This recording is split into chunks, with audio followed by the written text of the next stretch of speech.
அஸ்ஸலாமு அலைக்கும். நம்ம இப்போ ஜுமானா டைலரிங்கில் கொஞ்சம் ஒரு வாரம் கேப் விட்டுட்டோம். நம்ம கொஞ்சம் நெட்வொர்க் ப்ராப்ளம்னால இப்போ மறுபடியும் நம்ம 2 நாளாக போட்டுக்கிட்டு இருக்கிறோம். அதில் ஒருத்தவங்க வந்துட்டு இன்னும் கப் சைஸ் எங்களுக்கு புரியலைன்னு கேட்டிருக்காங்க. அது நான் கமெண்டில் நான் அடுத்த வீடியோ சொல்கிறேன்.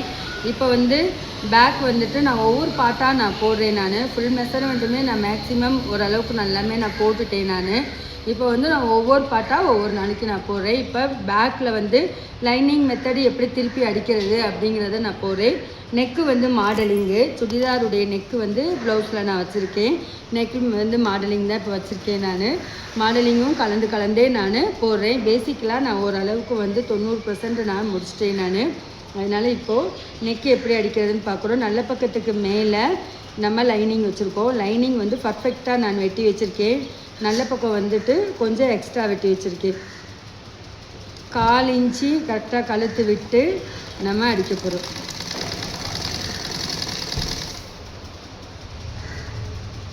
கரெக்டாக ஈவனாக வச்சுக்கோங்க. நமக்கு சென்டம் லைனிங் தான் நம்மளோடது.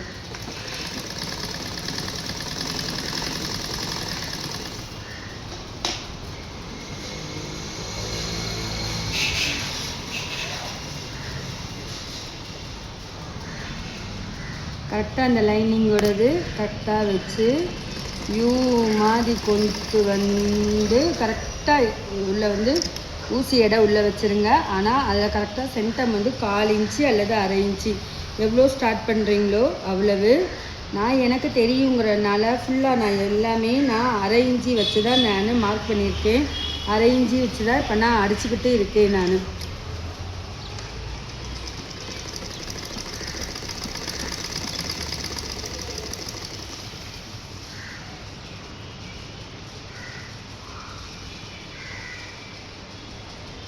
நல்லா நீவிக்கோங்க. வேஸ்டேஜ் எவ்வளோ விட்டுருக்கீங்களோ அவ்வளோ அப்படியே கொண்டு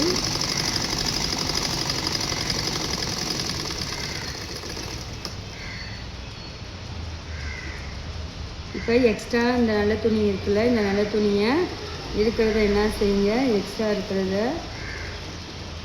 வெட்டி விடுங்க.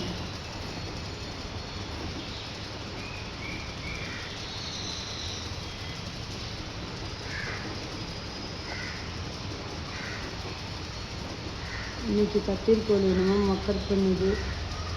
சரி,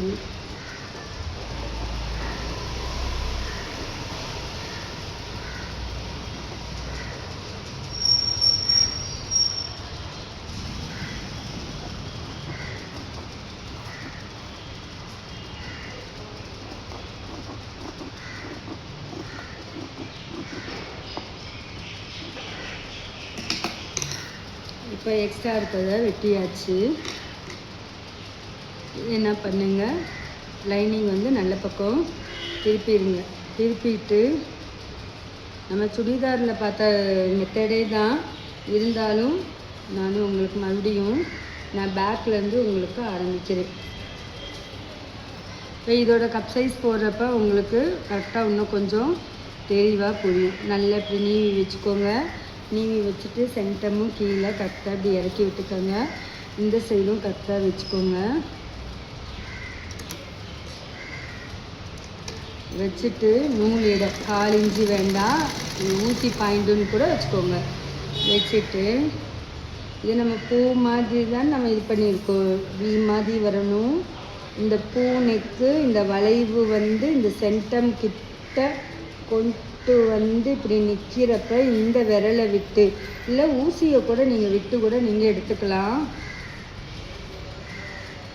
இந்த ஊசியை கூட இப்படி வச்சு எடுங்க.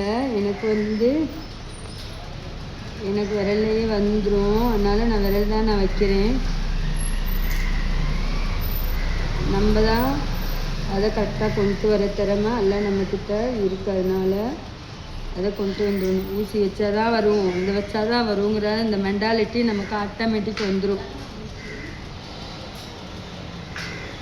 இது வச்சுட்டு இந்த வளைவு கரெக்டாக இந்த வளைவு வளைச்சு கொண்டு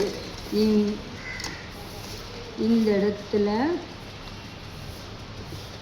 கொண்டு வந்து நிப்பாட்டி இந்த சென்டம் கொண்டு வந்து இந்த வி வந்து இங்கே நிப்பாட்டணும். இந்த ஊசியை உள்ள நிப்பாட்டிட்டு அதுக்கப்புறம் திருப்பி மறுபடியும் இந்த லைன் எடுக்கிறப்ப இந்த வளைவு இந்த சென்டமும் கரெக்டாக இப்படி கொண்டு வந்து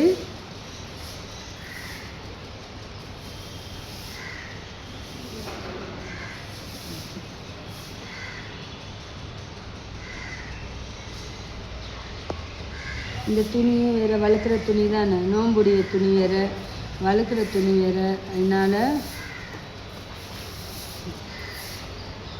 வளர்க்குற துணியில் உங்களுக்கு காமிச்சிடலான்னு தான் நான் இப்போ இந்த துணியிலே நான் போட்டிருக்கேன்.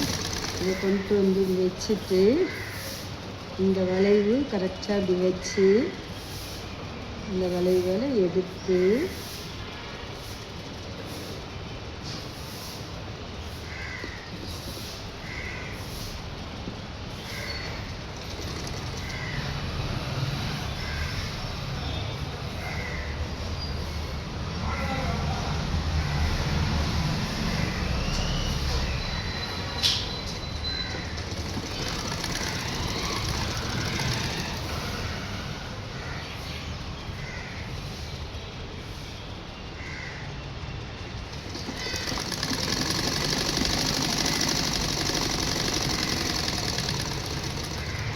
இப்போது நம்ம பார்த்தீங்களா, இது கரெக்டாக இங்கே எனக்குள்ளே வி மாதிரி வந்து இங்கே வளைஞ்சு அதே மாதிரி இங்கேயும் வளைஞ்சு வந்திருக்கா.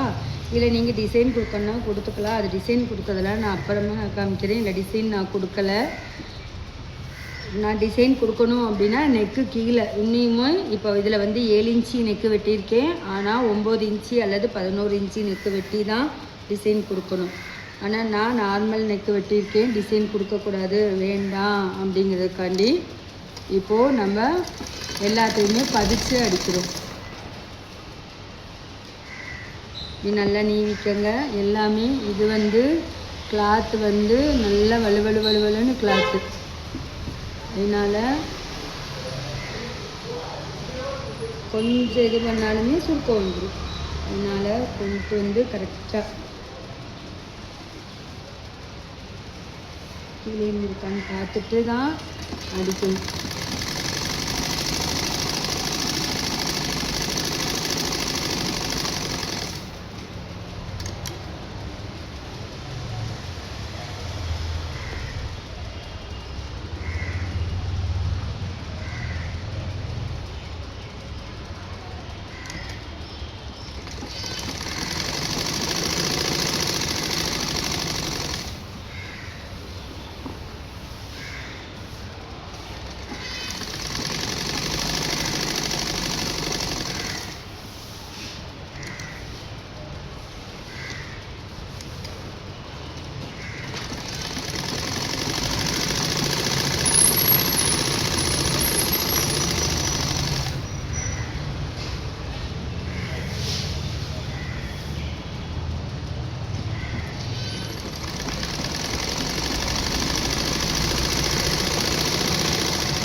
இப்போ நம்ம பதிச்சு அடிச்சிட்டோம்.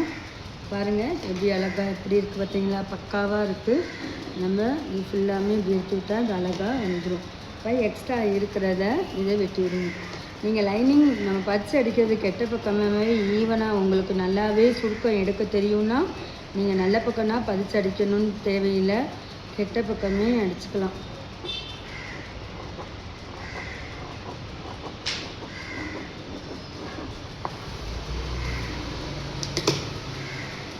இந்த லைனிங்கை நீங்கள் வெட்டிக்கங்க. நான் கீழே மடக்கடிச்சு டாட் எப்படி பிடிக்கிறதுங்கிறத நான் உங்களுக்கு காமிச்சு தரேன். இந்த வீடியோவே லென்த்தாக தான் போய்கிட்டு இருக்கு.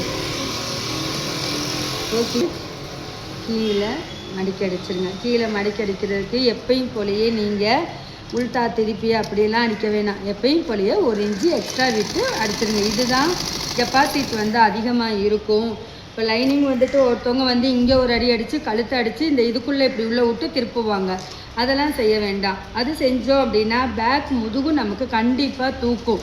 இந்த கெப்பாசிட்டி 1 இன்ச்சு விட்டு 1/2 இன்ச்சு விட்டு 1 இன்ச்சு அடிக்கிறப்ப டாட் பிடிச்சோம் அப்படின்னா எவ்வளோ பெரிய குண்டாக இருக்கிறவங்களா இருந்தாலும் முதுகு தூக்காது. அதனால தான் லைனிங் ப்ளவுஸாக இருந்தாலும் சாதா ப்ளவுஸ் மாதிரியே நீங்கள் அடித்து போட்டிங்கன்னா நல்லாயிருக்கும். 1 இன்ச்சு எக்ஸ்ட்ரா எப்பயும் போலயே எக்ஸ்ட்ரா விட்டுருங்க. லைனிங் ப்ளவுஸுக்கு 1 இன்ச்சு கம்மி பண்ணணும் அதெல்லாம் கிடையாது. இப்படியே செய்யுங்க, நல்லாயிருக்கும்.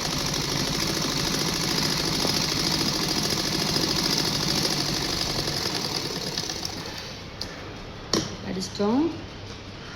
கரெக்டாக ஷோல்டரோட சென்டம் வச்சுட்டு உயரம் 4 இன்ச்சு வச்சு அகலம் நான் 3/4 இன்ச்சு நான் வச்சுருக்கேன்.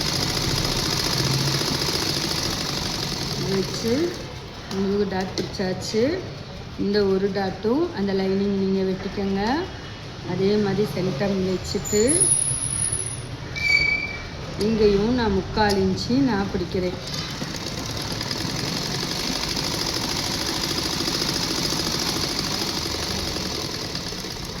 கிராஸாக ஒரு கோடு, அவ்வளோதான். இப்போ நம்ம பேக்கு சூப்பராக ரெடி பண்ணிட்டோம். அந்த லைனிங் வெட்டிக்கங்க. இந்த வீடியோ பிடிச்சிருச்சுன்னா லைக் பண்ணுங்கள், ஷேர் பண்ணுங்கள், சப்ஸ்கிரைப்